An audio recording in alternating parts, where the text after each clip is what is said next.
இயேசு கிறிஸ்துவின் இனிய நாமத்தினாலே உங்கள் யாவருக்கும் எங்கள் அன்பின் வாழ்த்துக்கள்.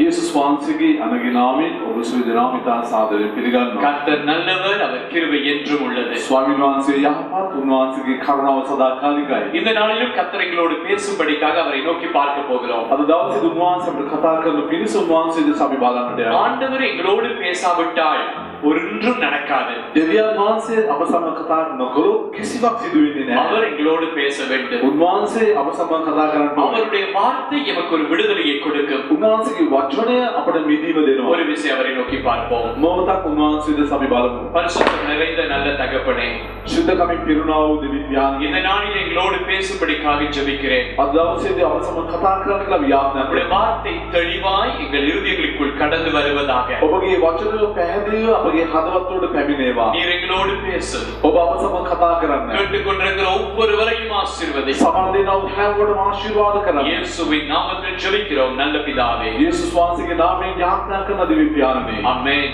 ஆமென் ஆமென்.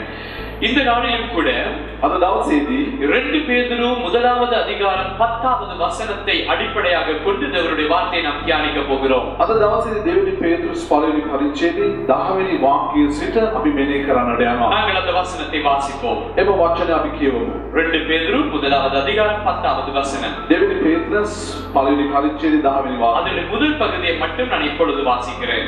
එම කොටසේ පළවෙනි කොටස පමණක් මම කියවන්නට යනවා. ஆகையால் சகோதரரே, உங்கள் அழைப்பையும் தெரிந்து கொள்ளுதலை உறுதியாக்கும்படி ஜாக்கிரதையாயிருங்கள். එබැවින් සහෝදරයනි, නුඹලාගේ හැඳවීමද තෝරා ගැනීමද ස්ථිර කරගන්නා පිණිස වඩා කඩිසරව ක්‍රියා කරපල්ලා. பேதுரு சொல்லுகிறார், පේතෘස් කියනවා உங்களுடைய அழைப்பையும் உங்களுடைய தெரிந்து கொள்ளுதலையும் நீங்கள் உறுதியாக்கிக் கொள்ளுங்கள். ඔබගේ හැඳවීමද ඔබගේ තෝරා ගැනීමද ඔබ ස්ථිර කරගන්න. நாங்கள் அழைக்கப்பட்டது தெரிந்து கொள்ளப்பட்டதை நாம் உறுதி பண்ணிக் கொள்ள வேண்டும். අපගේ හැඳවීම සහ අපගේ තෝරා ගැනීම අප ස්ථිර කරගන්නට ඕනේ. தேவன் முதலாவது எங்களை அவர் அழைக்கிறார்.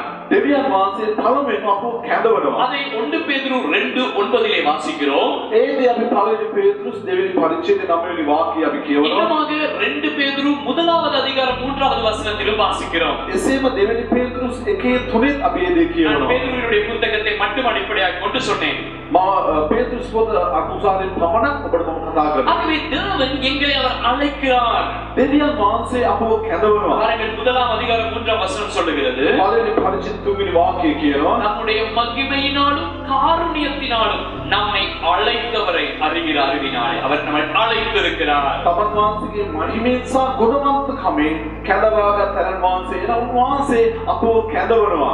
ஆகிலும் இயேசு கிறிஸ்து எங்களை அழைப்பதற்கு முன்பதாக දෙවියන් වහන්සේ අපව යේසුස් වහන්සේ කැඳවන්නට ප්‍රථම உலகத்தின் தோற்றத்துக்கு முன்பதாக அவர் நம்மை தெரிந்தெடுத்திருக்கிறார். ලෝකේ පටන් ගන්නට ප්‍රථමයෙන් උන්වහන්සේ අපව කැඳවා තිබෙනවා. நாம் எப்படி இந்த அழைப்புக்கு பதில் கொடுக்கிறோம்? අපි මේ කැඳවීමට කෙසේද අපි පිළිතුරු දෙන්නේ? அவருடைய வார்த்தையை நாம் விசுவாசித்து උන්වහන්සේගේ වචනය අපි විශ්වාස කරලා இயேசு கிறிஸ்துவுக்கு எங்களுடைய வாழ்க்கையை ஒப்புக் கொடுக்கும் போது යේසුස් වහන්සේට අපගේ ජීවිත බාර දෙන වෙලාව நாம் ரட்சிப்பின் அனுபவத்தை பெற்றுக் கொள்கிறோம். අපි ගැලවීමේ අත්දැකීම අපි ලබා ගන්නවා. ஆகிலும் නමුත් அதற்கு முன்பதாகவே, ඊට ප්‍රථමයෙන්ම உலக தோற்றத்துக்கு முன்பதாகவே, ලෝක පටන් ගන්නට ප්‍රථමයෙන් அதாவது எபேசியர் முதலாம் அதிகாரம் 4:5 வாசிக்கிறோம். එපිස පොතේ පළවෙනි පරිච්ඡේදයේ 5:6 අපි කියවනවා. நாங்கள் வாசிக்கிறோம், உலகத்தின் தோற்றத்துக்கு முன்பதாக நாங்கள் தெரிந்து கொள்ளப்பட்டோம். ලෝක පටන් ගන්න ප්‍රථමයෙන් උන්වහන්සේ අපිව තෝරාගෙන තිබෙනවා. ரட்சிப்பு என்பது தேவனுடைய, அதிலே நாங்கள் செய்வதற்கு ஒன்றுமில்லை.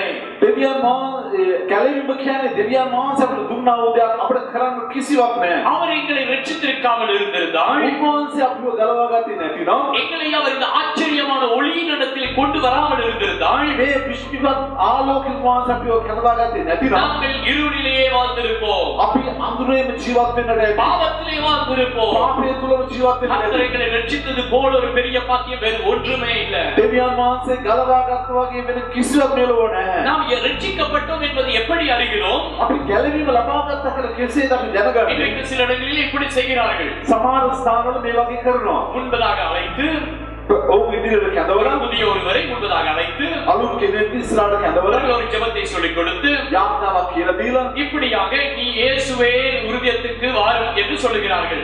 යේසුස් වහන්සේ මගේ හදවතට එන්න කියලා එසේ කියා දෙනවා. அப்பொழுது இந்த ஜனங்களும் அதை அப்படியே நாங்கள் சொல்வது போல அவர்களும் அதை கிளி சொல்வது போல அவர்களும் அதை ඒ சொல்லுகிறார்கள். වගේම ජනතාවත් එකතු වෙලා ඔවුන් සමග මේ විදිහටම කියනවා. அவர்கள் சொல்லுகிறார்கள் இயேசுவே இயேசுவே என் உள்ளத்துக்குள் வாரும். ඔවුන් කියනවා යේසුනි යේසුනි මගේ හදවතට පැමිණෙන්න මගේ හදවතට පැමිණෙන්න මේ වගේ ඔවුන් කියනවා. அதை அன்றைக்கு அவர்கள் ரட்சிக்கப்பட்டார்கள் என்று யோசிக்கிறார்கள். ඔවුන් විශ්වාස කරන එදා දවසේදී උන් ගැලවීම ලැබුවා. ஆனால் அது ரட்சிப்பு அல்ல.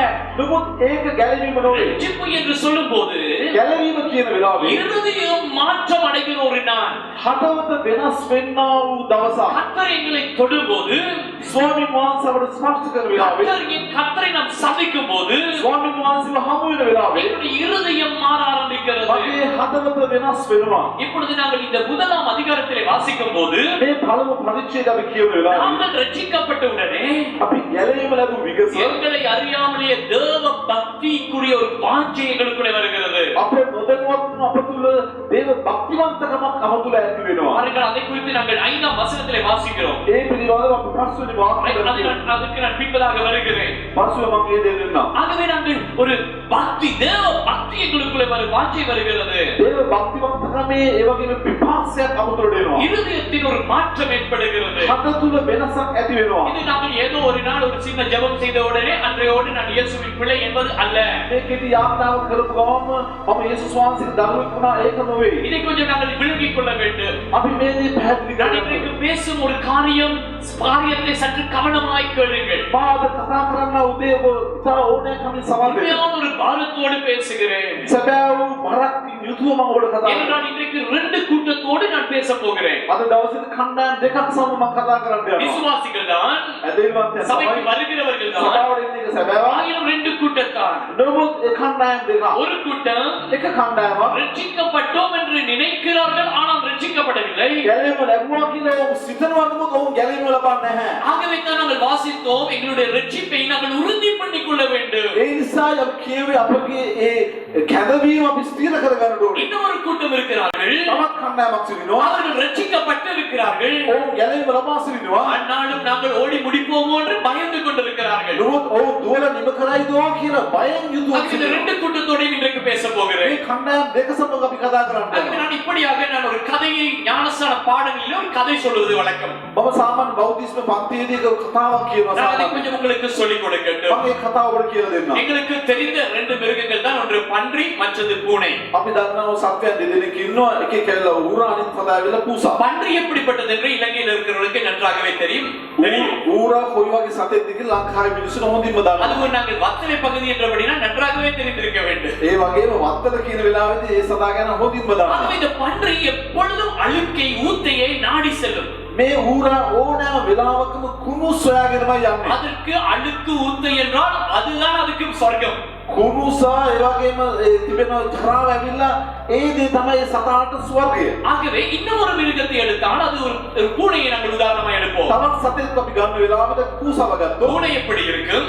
කූසා කොයි වගේද? பூனையை சாதாரணமாக குளிப்பாட்டுவதில்லை. ஆனால் சிலர் குளிப்பாட்டுகிறார்கள், ஆனால் உண்மைக்கு குளிப்பாட்டுவதில்லை. සාමාන්‍යයෙන් කූසෙක්ව නාවන්නේ නැහැ. හැබැයි සමහරුන් නාවනවා. නමුත් සාමාන්‍ය කවුරුත් කූසව නාවන්නේ නැහැ. ஏனென்றால் பூனை காலையில் எழுந்த உடனே இப்படியாக நீங்கள் கண்டிருப்பீர்கள், முகத்தை கழுவும். கண்டிருக்கிறீர்களோ தெரியாது. ඔබ උදේ පාන්දර නැගිට්ටම කූසෙක් බලන්න ඒ කූසා උදේ නැගිට්ට ගමන් මූණ සෝදා ගන්න තමා විසින්. அதே போல ஏதாகிலும் ஒரு அழுக்குப்பட்டால் ඒ වගේ යම් කිලුටු දෙයක් තමාගේ ශරීරයට දැවුනොත් நம்முடைய நாவினாலே அதை சுத்தம் பண்ணணும். තමාගේ දිවෙන් ඒක පවිත්‍ර කරගන්න. எப்பொழுதுமே தன்னை சுத்திகரிக்கிறது அது முக்கியமா இருக்கும். විතරම තමාව සුද්ධ පවිත්‍ර කරගෙනයි ඉන්නේ. ஆகவே 2 வித்தியாசமான மிருகங்களை உங்களுக்கு காண்பித்தேன்.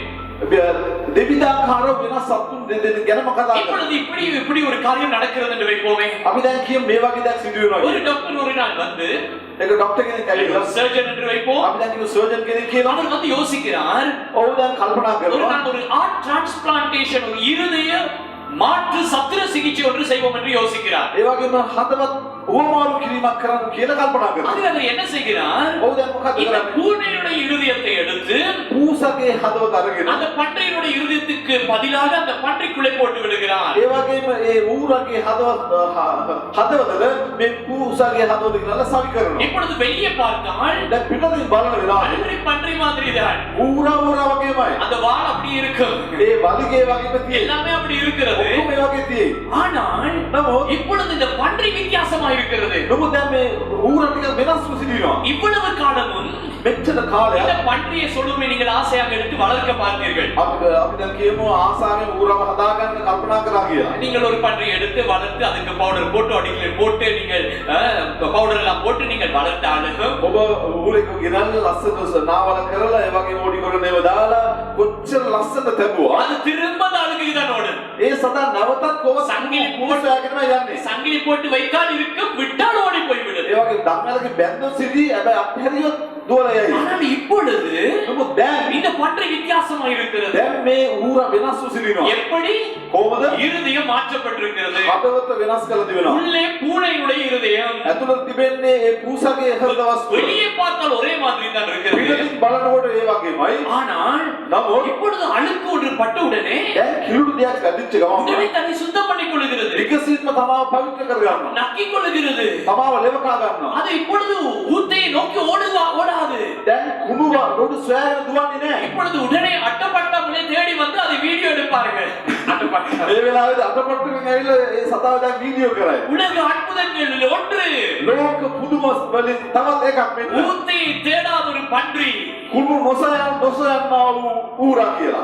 இதுதான் ரட்சிப்பின் செய்தி. මේක තමයි ගැලවීමේ පණිවිඩය. ஒரு காலத்திலே நாங்கள் பன்றிகளைப் போல இருந்தோம். එක්තරා කාලයකදී මම අපි ඌරන් වගේ ජීවත් වුණා. அசுத்தத்தை விரும்பினோம். අශුද්ධකමට අපි කැමති වුණා. ஊத்தை பேச்சுக்கள், අශුද්ධ වචන, தேவையில்லாத படங்கள், අනවශ්‍ය චිත්‍රපටි, குடி, බීමක් කරා. நாற்றம் எடுக்கிற அந்த குடி, ඒ වගේම ගඳ ගසන්නා වූ බීම, கெட்ட காரியங்கள், ඒ වගේම සියලු නරක දේවල්, எல்லா விதமான பாவங்களையும் விருப்பத்தோடு செய்தோம். සියලු පාප අපි කැමැත්තෙන් කළා. யாரையாவது அடித்தால் கூட நாங்கள் அதிலே பெருமை கொள்வோம். කාටද අපි පාර දුන්නොත් ඒ ගැනත් අපි උඩඟු වෙනවා. நான் அப்படித்தான் ஒரு காலத்துல இருந்தேன். මම එක්තරා කාලයක වගේ සිටියේ. சண்டை பிடித்து வந்து பெருமைப்படுத்துவோம். රණ්ඩු දබර කරලා ඇවිල්ලා ඒ ගැන උඩඟු ஆனால் ஒரு කරනවා. நாள் இந்த பன்றியினுடைய இருதயத்தை கர்த்தர் எடுத்து போட்டு දවසක් මේ ඌරගේ හදවත මාස ඉවත් කරලා இப்பொழுது பூனையினுடைய இருதயத்தை போன்ற ஒரு இருதயத்தை போடுகிறார். ඌසගේ හදවතක් වගේ මගේ හදවත තබා තිබෙනවා. இப்பொழுது பாவத்துக்கு போவோமா?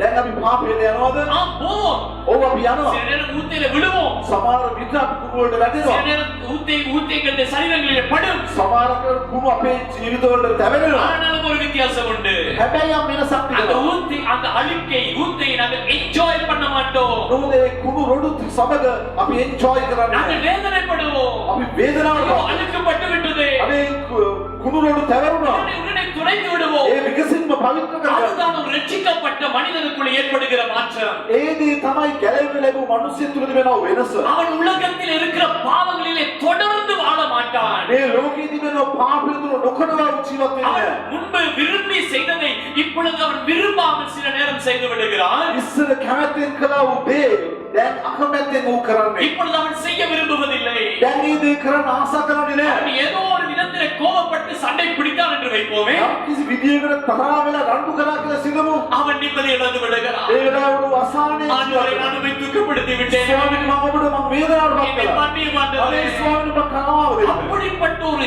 இருதயத்தை தேவன் கொடுக்கிறார். එවැනි වූ හදවතක් දෙවියන් වහන්සේ දෙනවා. இந்த மாற்றம் தான் ரட்சிப்பின் அனுபவம். මේ වෙනස තමයි ඒ ගැලවීමේ අත්දැකීම. ஆகவே கர்த்தர் ஒருவனை அழைக்கும் போது ඒ නිසා ස්වාමීන් වහන්සේ කෙනෙක්ව කැඳවන වෙලාවේ தெரிந்து கொண்டார் உலக தோற்றத்துக்கு முன்பதாக.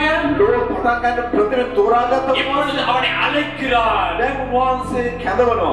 சுவிசேஷத்தின் மூலமாக, සුබ ආරංචිය வார்த்தையின் மூலமாக, වචනය තුලින් ஒரு செய்தியின் மூலமாக පණිවිඩයක් තුලින් ஆண்டவர் அவனை கொடுக்கிறார். දෙවියන් වහන්සේ ඔබ අතගස්සනවා. அவனுடைய வாழ்க்கையை மாற்றுகிறார். ඔහුගේ ජීවිතය වෙනස් කරනවා. அன்றையில இருந்து එදා පටන් அவனுடைய வாழ்க்கை மாற்றப்படுகிறது. ඔහුගේ ජීවිතය වෙනස් இப்பொழுது වෙනවා. அவன் விரும்பி பாவங்களை தேடி போவதில்லை. දැන් ඔහු තමාගේ කැමැත්තෙන් පාපය සොයාගෙන යන්නේ නැහැ. பாவம் செய்தான் என்றால் පව් කළා නම් அவன் வேதனைப்படுகிறான். ඔහු වේදනාවට පත් වෙනවා. இதுதான் ரட்சிப்பின் அனுபவம். මේයි ඒ ගැලවීමේ අත්දැකීම. இதைத்தான் இங்கே பேதுரு சொல்லுகிறார், உங்கள் அழைப்பையும் ரட்சிப்பையும் நீங்கள் உறுதிப்படுத்தும்படி ஜாக்கிரதையாக අපට කියන්නේ ඔබගේ කැඳවීම සහ தோரா ගැනීම. තෝරා ගැනීම ඔබ ස්ථිර කරගන්න කියලා. ஹalleluya. හalleluya. ஆகவே சபைக்குள்ள இருக்கிற எல்லாரும் ரட்சிக்கப்பட்டவர்கள் என்று சொல்ல முடியாது. ඒ නිසා සභාව තුළ සිටින හැම කෙනෙක්ම ගැලවෙව ලැබුවා කියලා කියන්නට බෑ. நான் ஒரு உதாரணத்தை காட்ட விரும்புகிறேன். මම ඔබට උදාහරණයක් කියන්න කැමතියි. மத்தேயுவின் சுவிசேஷம் 7வது அதிகாரம் මතේ සුභාරංචි 7 වෙනි පරිච්ඡේදය 22வது வசனத்தில் இருந்து வாசித்தால் 22 වෙනි වාක්‍යය සිට අපි කියමු. இவைகளுக்கு தெரிந்த வசனங்கள்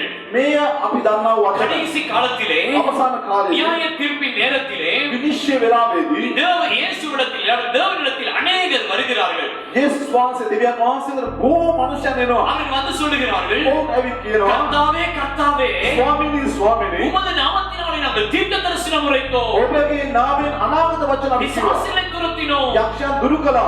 ஆண்டவர் உமது நாமத்தினாலே அற்புதங்களை செய்தோம் அல்லவா ඔබගේ නාමයෙන් අපි බලවත් ක්‍රියා කළේ නැද්ද ස්වාමීනි? என்பார்கள். ඔවුන් එසේ කියනවා. 23வது வசனம் 23 වෙනි වචනය. ஆண்டவர் அவர்களை பார்த்து சொல்லுகிறார், ස්වාමීන් වහන්සේ ඔවුන්ට කියනවා அப்பொழுது එවිට நான் ஒரு காலம் உங்களை அறியவில்லை, මම කිසි කලකට නුඹලාව නොහැඳින්නෙමි. ஒரு காலம் நான் உங்களை அறியவில்லை, කිසි කලකට නුඹලාව නොහැඳින්නෙමි. I knew you not, எனக்கு உங்களை தெரியவே தெரியாது. මට ඔබ දන්නේම නැහැ. சற்று கவனிங்கள், ටිකක් ඔබ අවධානය இந்த දෙන්න. வசனத்தை கொஞ்சம் கவனித்து பாருங்கள். මේ වචනේ ඔබ අවධානයෙන් බලන්න. இவர்கள் ඔවුන් அற்புதம் செய்தனர் என்று சொல்லுகிறார்கள், ඔවුන් කියන ආස්කාම වල කළා කියලා. இவர்கள் பிசாசுகளை விரட்டினார்கள் என்று சொல்லுகிறார்கள், යක්ෂයන්ව දුරු කළා කියලා කියනවා. அதுவும் இயேசுவினுடைய நாமத்தினாலே. ඒ කලේ යේසුස් වහන්සේගේ නාමයෙන්. நான் எங்களோடு வேலை செய்கிற போதர்களோடு இதை நான் பேசும்போது அவர்களுக்கு ஒரு கேள்வி கேட்டேன். අප සමග පාසස්ලම කතා කරද්දී මම ප්‍රශ්නයක් ඇසුවා. இந்த வசனத்தை காட்டி கேட்டேன், මේ වචනේ පෙන්වලා ඇසුවා. அப்படி என்றால் இவர்கள் யார்?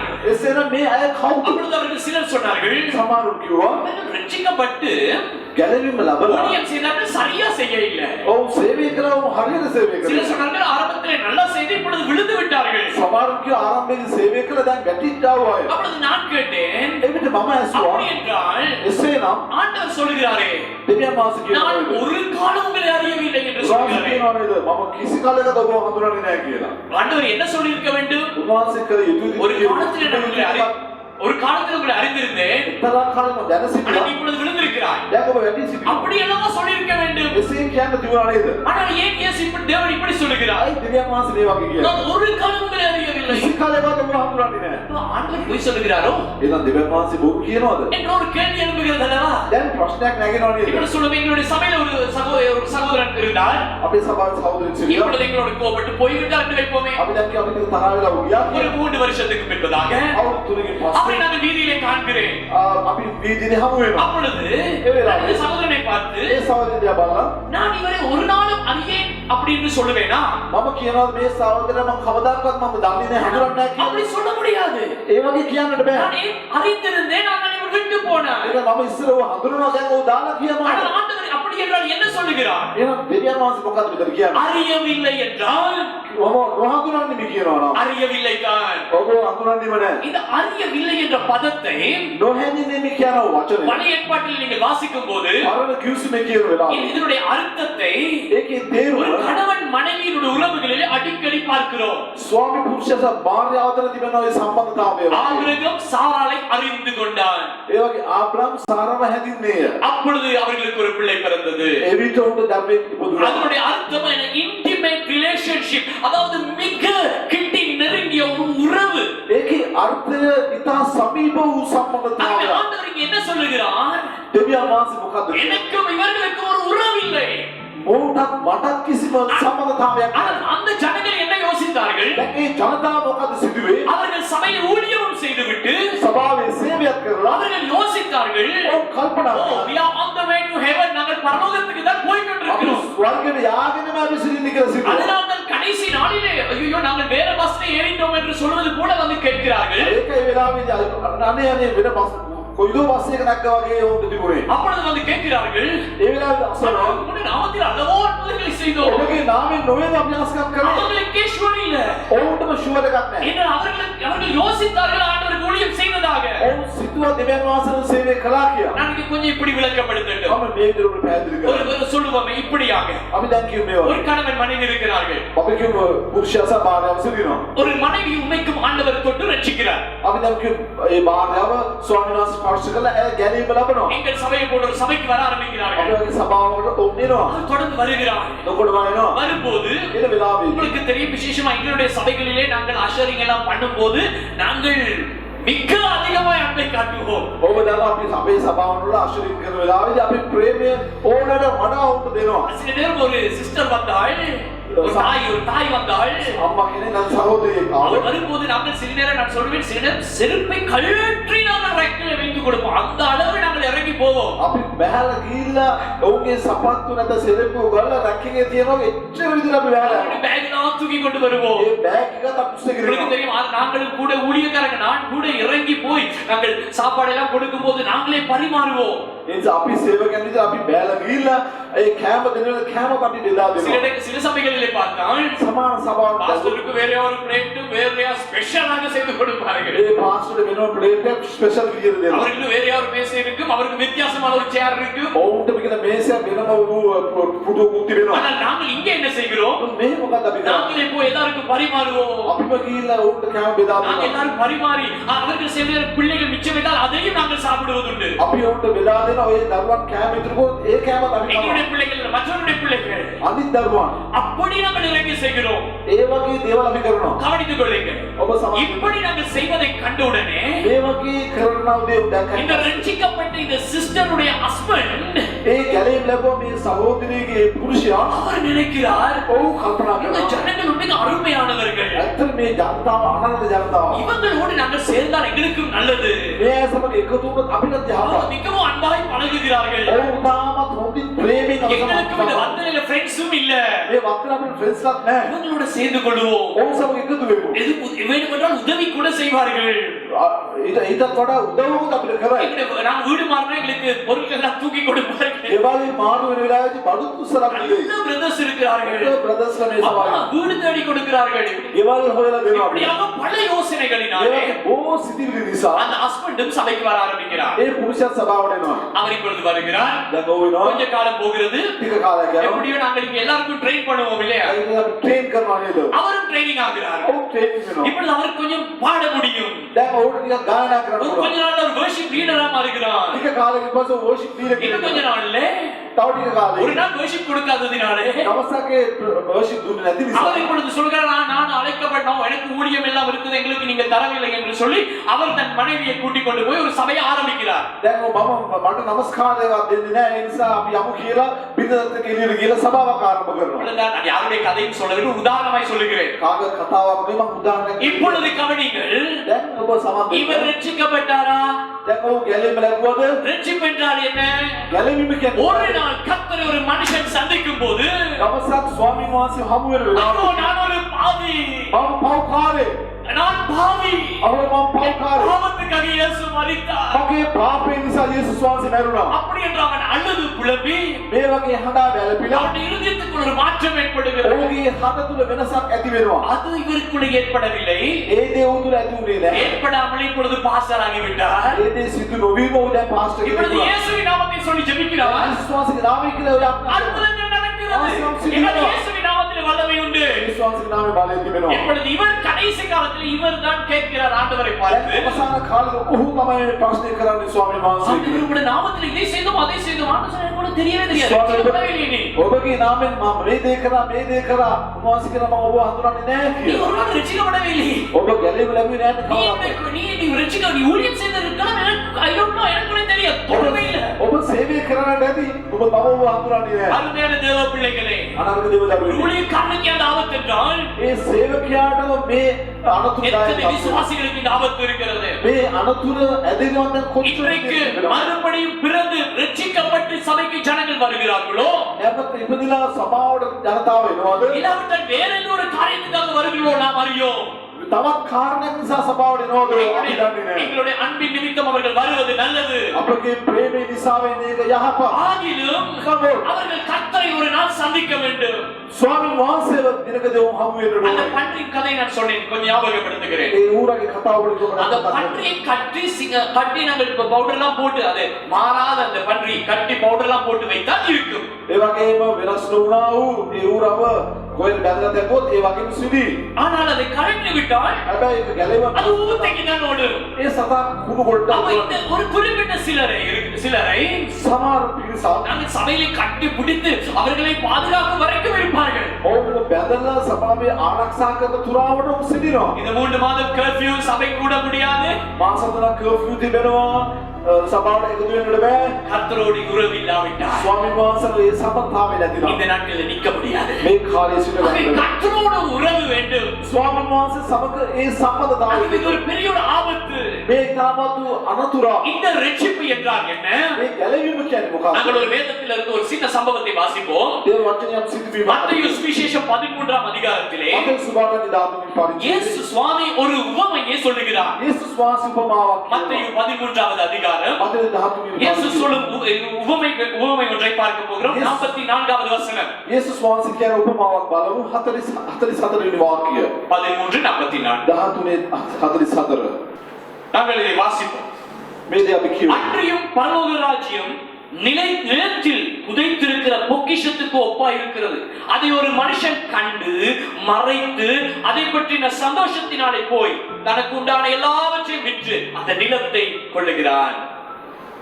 කෙතේ සගවා තිබුණු වස්තුවකට ස්වර්ග රාජ්‍ය සමානය. මිනිසෙකුට ඒක සම්භවිය.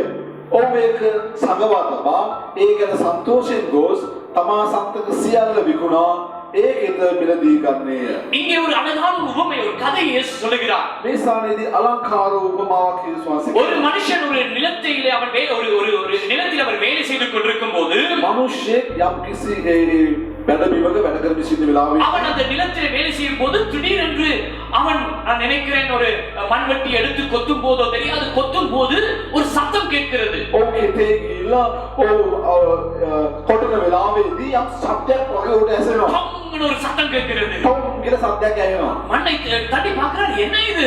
දැන් ඒ පස්සෙන් කල බලන මොකක්ද වෙලා තියෙන්නේ? பார்த்தால் ஒரு பொக்கிஷம்.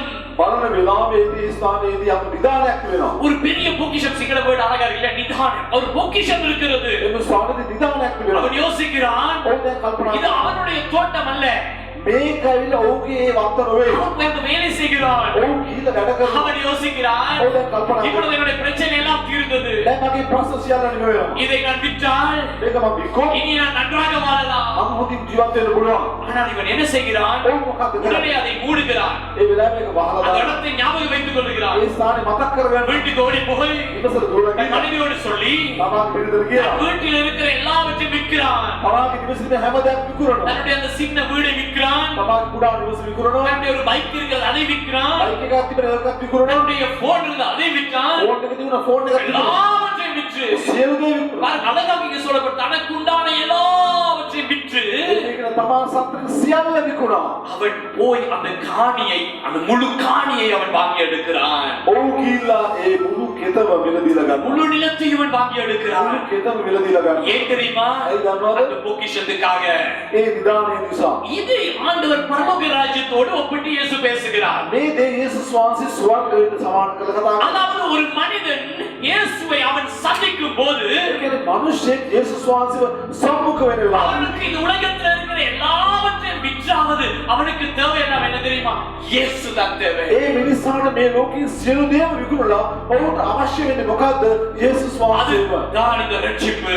ඒ දේ තමයි ගැලවෙන්නේ. நாங்கள் பேதுருவினுடைய புத்தகத்தை தான் நிருபத்தை தான் தியானித்து வருகிறோம். අපි පේතුස්ගේ යම් තත්ත්වය තමයි අපි මෙලෙහි இந்த කරන්නේ. பேதுருவினுடைய புத்தகத்தை நாங்கள் ஒரு ஸ்டடி செய்யும் போது அதனுடைய பின்னணியை குறித்து நான் கொஞ்சம் சொன்னேன். පේතුස්ගේ මේ කතාව අපි බලන වෙලාවේදී ඒකේ ඒ පසුබිම ගැන මම කතා කරා. அதாவது இந்த பேதுரு பாடுபடுகிற கிறிஸ்தவர்களுக்காக எழுதுகிறார். පේතුස්තුමා ඒ දුක් විඳින්නා වූ ජනතාව උදෙසා මේ ලියනවා. அந்த சபையார் எப்படி பாடுபட்டார்கள் தெரியுமா? ඒ සභාව කොයි වගේ දුක් විඳේ? நீரோ மன்னனுடைய காலத்திலே නීරෝ කියන ඒ අධිරාජ්‍යවාදය කාලේ அந்த நீரோ வெறி கொண்டவனாக ඒ නීරෝ අධිරාජ්‍යවාදී ඇවිල්ලා ඔව් තාමත් වෛරයෙන් යුතුව ඒ මනුස්සයන් පීඩා කරන இந்த වෙලාවේ கிறிஸ்தவர்கள் அநேக பேரை நூற்றுக்கணக்கான பேரை சிலுவையிலே தொங்க வைத்து கொலை செய்தார். කිතුනුවන්ව දහස් ගණන් කිතුනුවන්ව ඒ කුරුසියේ එල්ලලා ඔව් වද දීලා මැරුවා. இன்னும் சில கிறிஸ்தவர்களை ஒரு சின்ன ஸ்டேடியமுக்குள்ளே கொண்டு போய் விட்டு சிங்கங்களுக்கு இரையாக வைத்து விட்டார். ඒ වගේම තවත් කිතුනුවන්ව ඔව් ඒ වගේම මණ්ඩපයකට ගෙනියලා සිංහයන්ට කෑම විදියට ඒ මනුෂ්‍යයන්ව පත් அந்த කළා. சிங்கங்கள் வந்து கிறிஸ்தவர்களை புசிக்க ஆரம்பித்தது. ඒ සිංහයන් ඒ ස්ථානට ඇවිල්ලා ඒ කිතුනුවන්ව ආහාර බවට පත් කළා. நீரோவும் அவனோடு இருந்தவர்களும் பார்த்து விளையாட்டாக அதை கொண்டாடினார்கள்.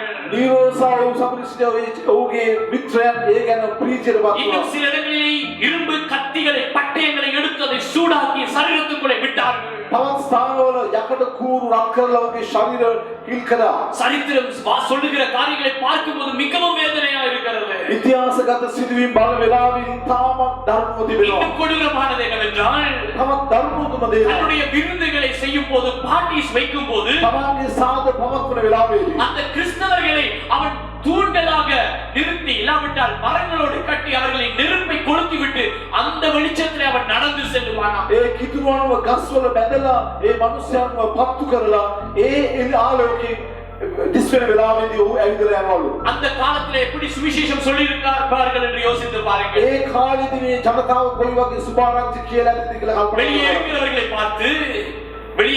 பார்த்து පිටින් ඉන්න මනුස්සයන් දිහා බලලා சபைக்கு வாருங்கள். සභාවට එන්න. நீங்கள் இயேசுவை ஏற்றுக்கொண்டால் විශ්වාස පිළිගත්තොත් ஒரு கஷ்டமுமே இல்ல. ඔබට කිසිම ප්‍රශ්නයක් நீங்கள் නැහැ. இயேசுவை ஏற்றுக்கொண்டால் ඔබ විශ්වාස உங்களுக்கு පිළිගත්තොත් வாகனம் கிடைக்கும். ඔබට වාහනයක් இயேசுவை ලැබෙයි. ஏற்றுக்கொண்டால் විශ්වාස පිළිගත්තොත් உங்களுக்கு வீடு கிடைக்கும். ඔබට නිවසක් හම්බ වෙයි. இப்படி சொல்லி இருப்பார்களா? මේ වගේ කියන්න ඇතිද? இல்லை. නෑ.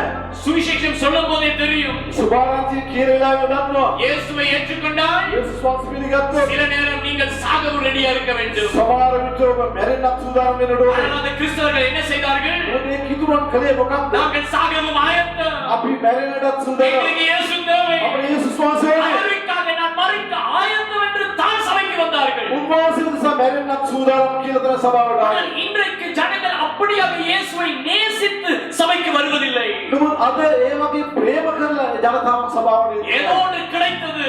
යමක් ඕන ලැබුණා. சபைக்கு போனால் ஒரு நல்ல கூட்டம் இருக்கிறது. සභාවට ගියොත් යහපත් කණ්ඩායමක් සිටිනවා. சபைக்கு போனால் அவர்கள் எங்களை கொஞ்சம் விசாரிக்கிறார்கள். සභාවට ගියොත් ඔවුන් අපි ගැන විමර්ශන ஏதோ කරනවා. உதவி கிடைக்கிறது. යම් උපකාරයක් ලැබෙනවා. ஏதோ ஒன்றுக்காக போகிறார்கள். යමක් ලබා ගන්නට උන් යනවා. அவரை ஒரு பொக்கிஷமாக நினைத்து சபைக்கு வருகிறவர்கள் குறைவு. උන්වහන්සේව නිදානයක් කොටගත්තා එන්නවසලාගේ මදි. இன்றைக்கு நாங்கள் கொஞ்சம் யோசித்து பார்ப்போம். අපිට කල්පනා කරලා நான் බලමු. முதல் கூட்டத்தோடு முதலாவது பேசுகிறேன். පළවෙනි කණ්ඩායම සමන් කතා කරනවා. ஒன்றே ஒன்று கேட்கிறேன்.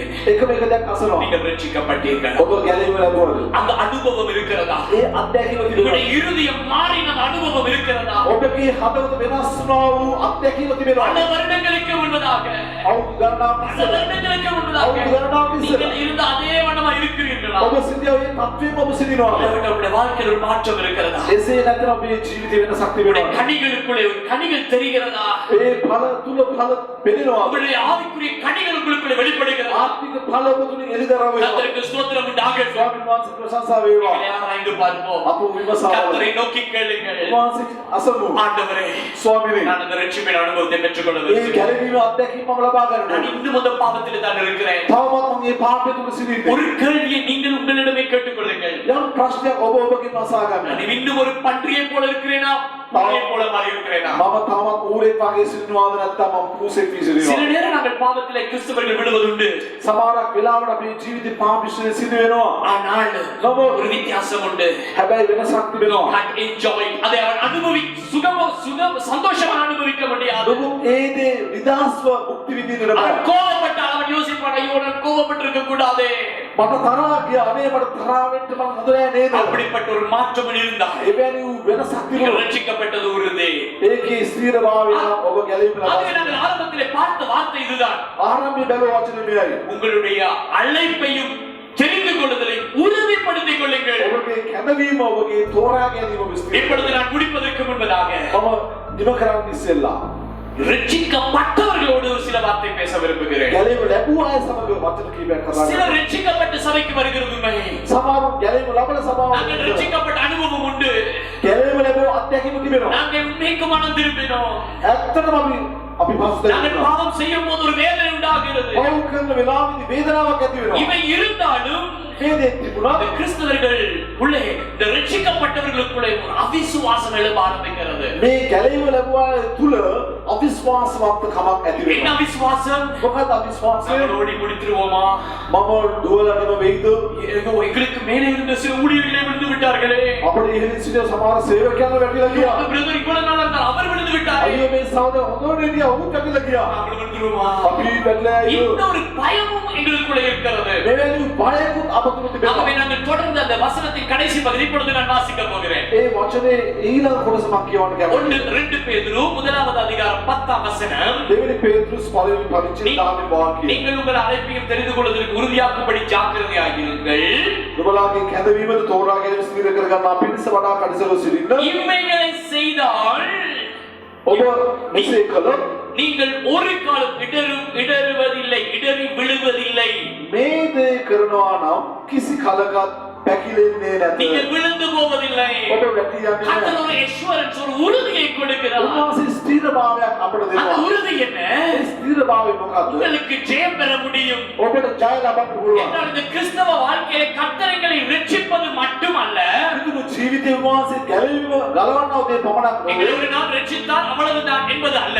උන්වහන්සේ අපට ගැලවුවා එච්චර ඒක නෙවෙයි. இன்னும் சில ஆசீர்வாதங்களை வைத்திருக்கிறார். තවත් ආශිර්වාද තබා තිබෙනවා. நான் வேகமாக ஒரு சில வெற்றி மட்டும் காட்டிக் கொடுக்கிறேன். මේකින් ඔබට පෙන්වා දෙන සමාන. மூன்றாவது வசனத்தை பார்க்க போகிறோம். තුන්වෙනි වාක්‍යය බලන්න යනවා. ரைட், நாங்கள் அந்த வசனத்தை முதலாவது வாசித்து விளக்கப்படுத்துகிறேன். වචනේ කියවලා අපි ඊට පස්සේ බලමු. தம்முடைய மகிமையினாலும் காருண்யத்தினாலும் நம்மை அழைத்தவரை அறிகிற அறிவினாலே ஜீவனுக்கும் தேவ பக்திக்கும் வேண்டிய யாவற்றையும் அவருடைய திவ்ய வல்லமையானது நமக்கு தந்தருளினது.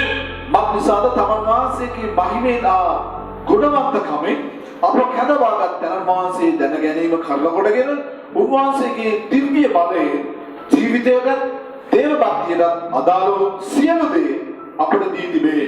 இதை நான் உங்களுக்கு விளக்கப்படுத்த பின் பகுதியிலிருந்து வருகிறேன். அப்பொழுது உங்களுக்கு விளங்குவது ஈஸியா இருக்கும். මේ දේ ඔබට පැහැදිලි කරන්න මම පසුව සිට ඔබට ඉදිරියට එනවා.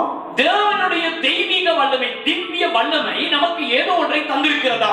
දෙවියන් වහන්සේගේ දිව්‍ය බලය තුලින් යමක් අපිට ලැබී තිබෙනවා. தெய்வீக வல்லமை என்றால் என்ன?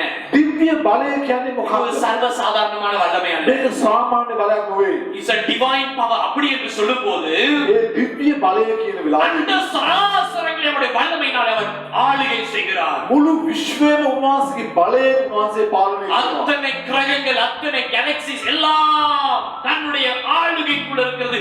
அவ்வளவு வல்லமை நிறைந்தவர். සියලු ග්‍රහ මණ්ඩල සියල්ලම උන්වහන්සේගේ ග්‍රහණය තුල තිබෙනවා. அத்தனை அவருடைய வல்லமைக்கு அளவே இல்லை. උන්වහන්සේගේ බලයට කිසි සීමාවක් නැහැ. அந்த வல்லமை நிமித்தமாக ඒ බලය තුලින් எங்களுக்கு என்னத்தை தருகிறாரா? උන්වහන්සේ අපට දෙන්නේ මොකක්ද? ஜீவனுக்கும் தேவ பக்திக்கும் வேண்டிய யாவற்றையும் தருகிறார். ජීවිතයටත් දේව භක්තියටත් අදාළ වූ සියලු දේ උන්වහන්සේ අපිට ලබා දෙනවා. ஒரு பேக்கேஜ் தருகிறார். උන්වහන්සේ පැකේජ් එකක් මල්ලක් දෙනවා. எங்களுடைய மொழியிலே சொன்னால் அன்லிமிட்டெட் எல்லாவற்றையும் தருகிறார். ඒ වගේම අපේ භාෂාවෙන් කියන අන්ලිමිටඩ් සීමාවක් නැහැ සියල්ලම දෙනවා. எல்லாவற்றையும் தருகிறார். සියල්ලම උන්වහන්සේ දෙනවා. ஜீவனுக்கும் தேவ பக்திக்கும் வேண்டிய எல்லாவற்றையும் தருகிறார். ජීවිතේට දේව භක්තියට අදාළ වූ සියලු அப்படி දේ. என்றால் என்ன? එසේනම් මොකක්ද? நாங்கள் இந்த உலகத்திலே பாடுகள், வேதனைகள், போராட்டங்கள் வந்தாலும் அதன் மத்தியிலே நாம் ஜீவிப்பதற்கு தேவையான எல்லாவற்றையும் அவருடைய வல்லமை நமக்கு தருகிறது. මේ ලෝකයේ තුල වේදනාවන්, පීඩාවන්, කරදර සියල්ල පැමිණියත් ඒ හැම දෙයකට වඩා උන්වහන්සේ අපිට දෙනවා ජීවිතයේ අවශ්‍ය ජීවිතයක් දේව භක්තියක් උන්වහන්සේ අපිට දෙනවා. இரண்டாவதாக දෙවනුව தேவ பக்திக்கு வேண்டிய எல்லாவற்றையும் அவர் தருகிறார். දේව භක්තියට අදාළ වූ සියලු දේ උන්වහන්සේ දෙනවා. முதலாவது පළමුවෙන්නේ எங்களுடைய லைஃப் ஜீவியத்துக்கு வேண்டிய எல்லாவற்றையும் ரிசோர்ஸ் எல்லாவற்றையும் தருகிறார். ඒ වගේම ජීවිතයට අවශ්‍ය වූ සියලුම රිසෝසස් සම්පත් උන්වහන්සේ අපිට දෙනවා. அதாவது குடும்ப வாழ்க்கையின் ஜெயம் பெற அதை ரிசோர்ஸை தருகிறார். ඒ වගේම අපගේ පෞල් ජීවිතේ ජය ගන්නට ඒ සම්පත උන්වහන්සේ දෙනවා. வாழுவதற்குரிய பலனை தருகிறார். ජීවත් වීමට කිරීමට ඒ බලය උන්වහන්සේ දෙනවා. ஆடுகளை தாங்க கிருபையை தருகிறார். පීඩාව දරා ගන්න ඒ කරුණාව දෙනවා. முழு பைபிளிலும் அந்த ரிசோர்ஸ் இருக்கிற எல்லாவற்றையும் பேச தேவையில்லை. அது வேதம் சொல்லுகிறது யாவற்றையும் அவர் தந்திருக்கிறார். බයිබලයේ තුල උන්වහන්සේ දෙන සියලුම සම්පත් උන්වහන්සේ අපිට දීලා තිබෙනවා. இரண்டாவது தேவ பக்திக்கு தேவையான எல்லாவற்றையும் தந்திருக்கிறார். දෙවනුව දේව භක්තියට අදාළ වූ සියලු දේ උන්වහන්සේ දීලා තිබෙනවා. தேவ பக்தி தேவனை கனப்படுவது, தேவனை நேசிப்பது, அந்த ஸ்பிரிச்சுவல் லைஃப் அதுக்கு தேவையான எல்லாம் அவர் தந்து விட்டார். දේව භක්තිය කියලා කියන උන්වහන්සේ ගරු කිරීම ඒ ආත්මික ජීවිතයට අවශ්‍ය වූ සියලු දේ උන්වහන්සේ දී තිබෙනවා. அதாவது அவர் எங்களை ரட்சித்து நீ எப்படியாவது வாழ்ந்து காட்டுன்ற எங்களை தனியா விடவில்லை. ඒ කියන්නේ ගැලේම ලබලා ඔබ කොසේ හෝ ජීවත් වෙලා පෙන්වන්න කියලා එවැනි වූ දෙයක් නෙවෙයි. ஒரு பில்டிங்கை கட்டு என்று ஒருவர் சொல்லிவிட்டு சும்மா விடாமல் அதற்கு தேவையான எல்லா பொருட்களையும் மண், கல், பிளாக்கள், சீலிங் எல்லாவற்றையும் வாங்கி கொடுத்து கட்டுங்கள் என்று சொல்வது போல මේ බිල්ඩිමක් හදන්නට කෙනෙක් බාර දීලා ඒ බලාගෙන ඉන්නවා නෙවෙයි. ඒට අවශ්‍ය වූ ගල්, වැලි, ඒ වගේම කම්බි මේ සියලු දේම සපයා දෙන්නා වූ அவ்வளவையும் தந்துவிட்டு මේ සියල්ලක්ම දීලා உன்னோட ஆவிக்குரிய ජීවිතத்தை கட்டி எழுப்பு. ඔබගේ ආත්මික ජීවිතය කොට ගන්න. Amazing, ஆச்சரியமா இருக்கிறது. මේක තාමත් විශ්වජනකයි. இவ்வளவு ஒரு நல்ல தேவன். මෙපමණ යාමතු දෙන්නේ. ரட்சிக்கப்பட்டவங்களுக்கு இருக்கிற ஆசீர்வாதத்தை கொஞ்சம் பாருங்கள். ගැලේම ලැබුවාට තියෙන ආශිර්වාදය බලන්න. ரட்சிக்கப்பட்ட மனிதனுக்கு தேவன் எல்லாவற்றையும் தருகிறார். ගැලේම ලැබු මනුස්සයෙක් සියල්ලම උන්වහන්සේ දෙනවා. 4ஆம் வசனத்திலே பார்க்கிறோம். අතරින් වාක්‍ය බලන්න. அதையும் பின்பக்கத்திலிருந்தே வருகிறேன். මම ඒ දේ තුල මම පසුපස්සේ දෙනවා. அவருடைய மேன்மையும் அருமையான வாக்கு தத்தங்களினாலே උන්වහන්සේගේ මහිමේ ඒ පොරොන්දුව කන්න කොටගෙන அதாவது இந்த வேத வசனம் அவருடைய வாக்கு தத்தங்களின் மூலமாக උන්වහන්සේගේ මේ දේව වචනේ මේ පොරොන්දුව කන්න කොටගෙන எங்களுக்கு கொடுக்கப்பட்ட வாக்கு தத்தங்களின் மூலமாக මේ දුන්නා වූ මේ පොරොන්දුව අනුව முதலாவது පළමුව இச்சையினால் உலகத்தில் உண்டான கேட்டுக்கு தப்புவதற்கு உதவி செய்கிறார். තෘෂ්ණාව නිසා ලෝකයේ තිබෙන දුෂ්ටකමෙන් ගැලවෙන්න උන්වහන්සේ අපිට කරනවා. சிம்பிள் வேர்ட்ஸ்ல சொன்னால் ඉතා සරල பாவத்தை ஜெயிப்பதற்குரிய எல்லா காரியங்களையும் தேவன் தன்னுடைய வசனத்தினால் எங்களுக்கு கொடுக்கிறார். පාපයේ තිබෙන සියලුම බලෙන් ජය ගන්නට උන්වහන්සේ සම්පූර්ණ බලය வெற்றி வாழ்க்கை வாழ அவர் எங்களுக்கு எல்லா ரிசோர்ஸையும் கொடுக்கிறார். ජයග්‍රහී ජීවිතයක් ජීවත් වෙන්න සියලුම සම්පත් தொடர்ந்து උන්වහන්සේ அதிலே வாசிக்கிறோம். அவருடைய தெய்வீக திவ்ய சுபாவத்துக்கு பங்குள்ளவர்களாக பொருட்டும் அதை தருகிறார். ඒ වගේම දේව ස්වභාවයෙන් පංගුකාරයන් වන පිරිස උන්වහන්සේ දෙනවා. அப்படியேதான் என்ன தெரியுமா? එසේනම් මොකක්ද? ரட்சிக்கப்பட்ட மனுஷனை ஆண்டவர் கொஞ்சம் கொஞ்சமா இயேசுவை போல மாற்றி வருகிறார். ගැලවීම ලැබු මිනිසෙක්ව ටිකින් ටික ඔහුගේ ජීවිතේ වෙනස් அந்த කරනවා. தெய்வீக சுபாவத்தை உங்களுக்கு தருகிறார். ඒ දේව ස්වභාවය අප තුළට දෙනවා. எத்தனை பெரிய ஒரு ஆச்சரியம். කොයි තරම් වූ පුදුමයක්ද? எவ்வளவு ரட்சிக்கப்பட்ட மனுஷனுக்கு எத்தனை பெரிய ஒரு பாக்கியம் பாருங்க. ගැලවීම ලැබු මිනිසෙක් කොයි තරම් වූ භාග්‍යයක්ද කියලා බලන්න. ஆகவே தான் 2 தீமோத்தேயு 1:12 வாசிக்கிறோம். දෙවනි තිමෝති 1:12 වචනේ බලන්න. பவுல் அழகாக சொல்லுகிறார். පෞල් ලස්සනට කියනවා. நான் விசுவாசிக்கிறவர் இன்னார் என்று அறிவேன். මා විශ්වාස කරන තැනැත්තා කවුද කියලා මම நான் දන්නවා. விசுவாசிக்கிறவர் யார் என்று எனக்கு தெரியும். මා විශ්වාස කරන කවුද කියලා මම දන්නවා. நான் அவரிடத்தில் ஒப்புவித்ததை උන්වහන්සේ මට දුන්නා උලේ. நான் அவரிடத்தில் ஒப்புவித்ததை මම උන්වහන්සේ බාර දුන්නා උදේ. அவர் அந்நாள் வரைக்கும் காத்துக்கொள்ள அவர் வல்லமை உள்ளவர். ඒ දින දක්වා ආරක්ෂා කරන බලවත් එක්කම විශ්වාස அப்படியே කරනවා. நான் ரட்சிக்கப்பட்டது உண்மை.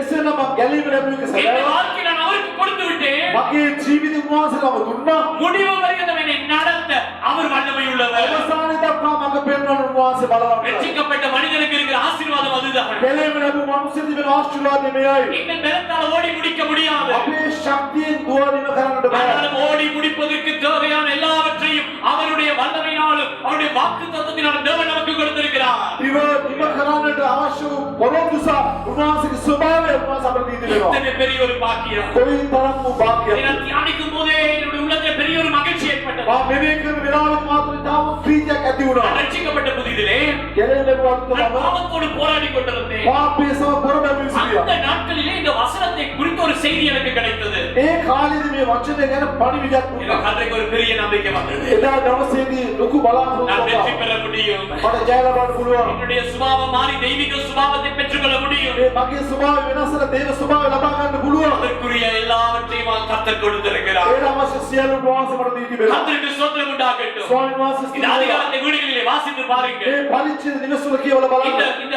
5ஆம் வசனத்திலிருந்து சொல்லப்படுகிறது. පස්වෙනි වාක්‍ය සිට කියද්දි වෙනවා. ஆனால் நாங்கள் නෝදා බී அவர் கொடுப்பார் என்று சும்மா இருக்க முடியாது. උන්වහන්සේ දෙයි කියලා නිකන් ඉන්නට බෑ. வேகமாய் நான் சொல்லிக் கொண்டு போகிறேன். ඒකෙන් මං කියගෙන යනවා. நாங்கள் என்ன செய்ய வேண்டும்? අපි කරන්න ඕනේ මොකක්ද? இப்படி இருப்பதற்காக මෙසේ සිටින්නට நீங்கள் ஜாக்கிரதை உள்ளவர்களாய் ඔබ ප්‍රවේශම් සහිතව உங்கள் விசுவாசத்தோடு தைரியத்தையும் ඔබගේ ඇදහිල්ල සමග ගුණයද தைரியத்தோடு ஞானத்தையும் දැනගන්න ගුණය සමග දැනගන්නවල எல்லாவற்றையும் எனக்கு இதை விளங்கப்படுத்த நேரம் இல்லை. සියල්ල පැහැදිලි இதை කරන්න நான் வேத பாடத்திலே கொடுத்திருக்கிறேன். මම බයිබල් අධ්‍යයනය තුල මොකද இதை කියනවා நீங்கள் விருப்பம் கேட்டு பார்க்கலாம். ඔබ කැමති නම් ඔබ ஆறாம் කරන්න පුළුවන්. ஆறாம் வசனம் ஞானத்தோடு இச்சை அடக்கத்தையும் ඒ වගේම හයවෙනි වාක්‍යය ඇවිල්ලා ஞானத்தோடு இச்சை அடக்கத்தையும் ක්‍රියා කිරීම සමග පමණ දැන ක්‍රියා කිරීම. இச்சை அடக்கத்தோடு பொறுமையையும் පමණ දැන ක්‍රියා කිරීම සමග ඉවසිල්ලද பொறுமையோடு தேவ பக்தியையும் ඉවසිල්ල සමග දේව වාක්‍යය தேவ பக்தியோடு சகோதர சிநேகத்தையும் දේව භක්තිය සමග සහෝදර ස්නේහය சகோதர சிநேகத்தோட அன்பையும் கூட்டி வழங்குங்கள். සහෝදර ස්නේහය සමග ප්‍රේමයද සපයා ගනින්න. இவ்வளவையும் நான் ஷார்ட்டாய் சொன்னால் මේ සියල්ල මම කෙටි කියනවා නම් நீ கர்த்தரை நீங்கள் விசுவாசிக்கிற இந்த ரட்சிப்பை பெற்று நீங்கள் விசுவாசிக்கிறீர்களே, ස්වාමීන් වහන්සේ විශ්වාස කරලා ඔබ වහන්සේට ජීවත් වෙනවා. அவரை நீங்கள் நம்பி இருக்கிறீர்கள். වහන්සේ ඔබ විශ්වාස இந்த කරනවා. காரியத்தோடு මේ දේ සමග இந்த சின்ன சின்ன காரியங்களை சேர்த்து ஒரு மிக்ஸ்சர் මේ සියල්ල මික්ස් කරලා ඔබට දෙනවා. இப்படி செய்யும் போது මෙසේ කරනවා. 2ஆம் வசனம் சொல்லுகிறது, අන්තිමේ වාක්‍යය කියනවා இப்படி இவைகள் உங்களுக்குள்ளே உண்டாயிருந்து பெருகினால், මේ දේවල් ඔබ තුල තිබී වැඩි වෙනවා. இது கொஞ்சம் கொஞ்சமா நீங்கள் வளர ஆரம்பிக்கும் போது ටික ටික ඔබ වැඩි වෙලාවදී என்ன நடக்குமா? සිදු වෙන්නේ මොකක්ද? நீங்கள் வீணரும் கனியற்றவர்களுமாய் இருக்க மாட்டீர்கள். ඔබ කම්මැලි බවට අපල බවට ඔබ පැමිණෙන්නේ නැහැ. அதாவது நாம் எங்களுடைய வாழ்க்கை பிரயோஜனம் உள்ளதா இருக்கும். ඒකේ තේරුම අපේ ජීවිත ප්‍රයෝජනවත් වෙනවා. கனிகளை கொடுக்க ஆரம்பிப்போம். ඒ වගේ ඵල ලබා දෙනවා. உடனே நடக்காது. විකසී සිදු වෙන්නේ නැහැ. கொஞ்சம் கொஞ்சமாய் கனி கொடுக்க ஆரம்பிப்போம். ඔබ ටිකින් ටිකව ඵල දාන්න පටන් ගන්නවා. வாழ்க்கை மாற ஆரம்பிக்கும். ජීවිතේ වෙනස් වෙන පටන් ගන්නවා. 9வது வசனத்திலே නවවෙනි වාක්‍යය இவை இல்லாமல் இருந்தால் මේවා ඔබ නොමැති නම් මේ அவன் දේවල් என்ன செய்கிறானா? උපාසක කරන්නේ මොකද්ද? அவன் செய்த பாவங்களிலே தான் சுத்திகரிக்கப்பட்டதை மறந்து ඔබ කරව ඒ පාපයේ තුලින් ඒ පවිත්‍ර කරන දකෝදී මතක නැතිකොට கண் சுருங்கி போன குருடனாய் இருக்கிறான். ඒ වගේම ඔහු අන්ධව සිටිනවා කියලා කියනවා. அதாவது ஆங்கில வேதத்திலே இது இப்படி விளக்கப்படுத்துகிறது, ඉංග්‍රීසි භාෂාවෙන් මේ වගේ ஷார்ட் சைட்டட். அப்படி என்றால் குறும் பார்வை தான் இவனுக்கு இருக்கிறது. ඒ කියන්නේ ඒක තේරුම ඇවිල්ලා ළඟ බැල්ම විතරයි උඩ තිබෙන්නේ ඈත විතරයි පෙනෙන්නේ. கிட்ட தெரியும், தூரம் தெரியாது. උඩ ළඟ විතරයි පෙනෙන්නේ ඈත පෙනෙන්නේ නැහැ. இன்றைக்கு எப்படியாவது அற்புதம் நடக்கணும், இன்றைக்கு என்னுடைய தேவை சந்திக்கப்பட வேண்டும் என்று யோசிப்பான் ஒழிய, ஆண்டவர் எனக்கு செய்ய போகிற நிச்சயமான காரியங்களை அவன் பார்க்க அவனுக்கு முடியாது. අද දෙවියන් වහන්සේ මට ආස්කමක් කරන්න ඕනේ අද යමක් සිද්ධ වෙන්න ඕනේ ඒ දේ පමණයි උන්වහන්සේ කරනව ඈත ඕ බලන්නේ නැහැ. இவ்வளவை விளக்கப்படுத்தி விட்டு මේ සියල්ල පැහැදිලි කරනවා. பேதுரு சொல்லுகிறார், පේතුරුස් நான் කියනවා ஆரம்பித்த வசனத்துக்கு வருகிறேன். මම ආරම්භ කළ වචන දෙනවා. ஆகையால் ඒ බැවින් என்ன ஆகையால் என்றால் என்ன? මොකද්ද ඒ බැවින් நீங்கள் කියන්නේ? ரட்சிக்கப்பட்டிருந்தால், ඔබ ගැලවීම ලබා அந்த ரட்சிப்பிலே வளர்ந்திருந்தால், මේ ගැලවීම තුල ඔබ වැටුණා නම් இப்பொழுது ஆகையால் දැන් ඔබ ඒ බැවින් சகோதரரே සහෝදරයනි உங்கள் அழைப்பையும் தெரிந்து கொள்வதை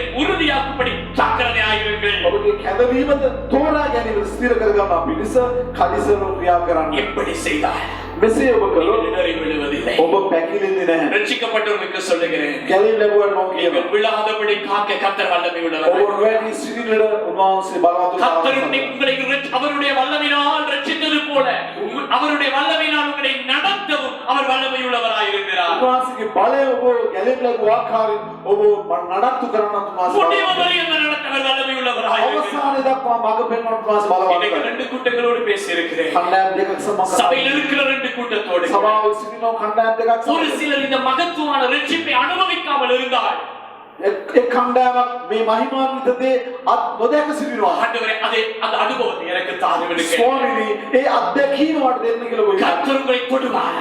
උන්වහන්සේ ඔබට ස්පර්ශ அது சில நேரம் ஒரு பிரசங்க நேரமா இருக்கலாம், ඒ දේ දේශනා වෙලාවක් වෙනකොට சில පුළුවන්. நேரம் நீங்க தூங்கிக் கொண்டிருக்கும் போது இருக்கலாம். සමහර නිදාගෙන ඉන්න වෙලාව වෙනකොට ஆனால் පුළුවන්. நீங்கள் வாஞ்சியுங்கள், ඔබට ආශාව கர்த்தர் உங்களை தொட்டு ස්වාමීන් වහන්සේ அந்த ස්පර්ශ කරනවා. மறுபடியும் பிறக்கிற அந்த அனுபவத்தை உங்களுக்குள்ளே கொடுப்பார். නැවත ඉපදෙන්නා වූ අත්දැකීම ඔබට දෙනවා. கண்கள் ஆவிக்குரிய கண்டு திறக்கப்படும் அந்த அனுபவத்தை கொடுப்பார். ආත්මික ඇස් විවර වෙනා වූ අත්දැකීම உலக මොකක්ද? ஆசைகளில் இருந்தவர்கள் திடீரென்று பரலோகத்தை குறித்து ஒரு ஆசை வர ஆரம்பிக்கும். ලෝකයේ ආසාවෙ සිටි අය හදිස්සියම ස්වර්ගීය ආසාවක් ඇති වෙනවා. ஒரு பெரிய ஒரு மாற்றம் ஒரு நொடியிலே நடக்க போகிறது. විශාල වූ වෙනසක් ඔවුන්ගේ ජීවිත විකසිත அதுதான் වෙනවා. கர்த்தருடைய அந்த தொடுதல். ඒ දේ තමයි ස්වාමීන් වහන්සේගේ ස්පර්ශය. இரண்டாவது கூட்டத்தோட பேசினேன். දෙවෙනි කණ්ඩායම සමග කතා நீங்கள் කරා. ரட்சிக்கப்பட்டிருக்கிறீர்கள். ඔබ ගැලවීම ලබා සිටිනවා. ஆயிரம் இடையில சில பாவங்களிலே விழும்போது, ඔබ විටින් විට ඔබගේ ජීවිතේ පව කරන சில වෙලාවෙ தவறுகளை செய்யும் போது, අත්දැකීම් සිදු වෙන වෙලාවෙ ஆண்டவரே நான் என்ன செய்வதப்பா? ස්වාමීන් වහන්සේ කුමක් நான் කරන්නද? பரலோகம் போவேனா? මම ස්වර්ගයට යයිද? நான் போகாம விட்டுருவேனா? මම නොයයිද? அப்படி என்ற ஒரு பயம் உங்களுக்குள்ளே வருகிறது. එවැනි වූ බයක් ඔබතුලට එනවා. ஆனால் இன்றைக்கு ஒரு நம்பிக்கையை பெற்றுக்கொள்ளுங்கள். අද දවසේ ඔබේ ජීවිතේ බලාපොරොත්තුවක් ලබා நீங்கள் ගන්න. ரட்சிக்கப்பட்டிருக்கிறீர்கள். ගැලවීම ලබා සිටිනවා නම් நீங்கள் இடறி விழாதபடி கர்த்தர் காத்துக்கொள்ள ඔබ வல்லவர். නොපැකිලී සිටින්න ඔබ ආරක්ෂක වහන්සේ බලවත්. இன்றைக்கு நாங்கள் ஜெபித்து முடிக்க போகிறோம். අද යාඥා කළ අපිට நாங்கள் பாடின பாடலை போல අපි ඒ ගැලවීම ගීතකාරවගේ இதற்கு முன்பதாகவே தேவன் எங்களை தெரிந்தெடுத்தார். ලෝකයේ සියලු දේ ආරම්භ ඉස්සෙල්ම අපි තෝරා ஒரு விசை நாங்கள் கண்களை மூடி ஜெபிப்போம். මොහොතක් අපි ඇස්පියාගෙන යාඥා ஒரு කරමු. விசை கண்களை மூடி ஜெபிப்போம். ඇස්පියාගෙන මොහොතක් යාඥා කරමු. மகா பரிசுத்தம் நிறைந்த தகப்பனே, අතිශුද්ධ වූ දිව්‍යාන உம்முடைய මාස பரிசுத்த வேதாகமத்துக்காக நன்றி. ඔබගේ ශුද්ධ වූ දේ වචන නිසා ස්තුති நீர் වේවා. பேசின வார்த்தைகளுக்காக நன்றி. ඔබ කතා කළ වචන නිසා ස්තුතියි. நீர் அனுப்பும் வார்த்தை வெறுமையாய் திரும்பி வருவதில்லை என்று நீர் வாக்கு கொடுத்திருக்கிறீர். ඔබ වහන්සේ වූ වචනය ස්වාමීනි හිස්ව නැවත හැරෙන්නේ නැහැ කියලා ඔබ පොරොන්දු වී இதோ සිටිනවා. உம்முடைய வார்த்தையை அனுப்பி මෙන්න ස්වාමීනි ඔබගේ වචනේවා மாற்றங்களை உண்டு பண்ணுங்க ஆண்டவரே. වෙනස් වීම ඇති කරන්න ස්වාමීනි. ரட்சிக்கப்படாதவர்கள் ரட்சிக்கப்படுவார்களாக. ගැලවීම නොලබු අය ගැලවීම ලබත්වා. ரட்சிக்கப்பட்டவர்கள் ගැලවීම ලැබුව අය உறுதியாக எழும்பி பிரகாசிப்பார்களாக. තවත් ස්ථීර වී ස්වාමීනි බැබලෙන්න ඕනේ කියලා අපි යාඥා කරනවා. நீரே ஆசீர்வதியும். ඔබ ආශිර්වාද කරනවා. இயேசுவின் நாமத்தில் ஜெபிக்கிறோம் நல்ல பிதாவே. යේසුස් වහන්සේගේ නාමයෙන් යාඥා කරන දිව්‍යාමේ. ஆமென். ආමේන්. ஆமென். கர்த்தர் தாம் உங்களை யாவரையும் ஆசீர்வதிப்பார். ස්වාමීන් වහන්සේ ඔබ හැමෝටම ආශිර්වාද කරන සේක්වා.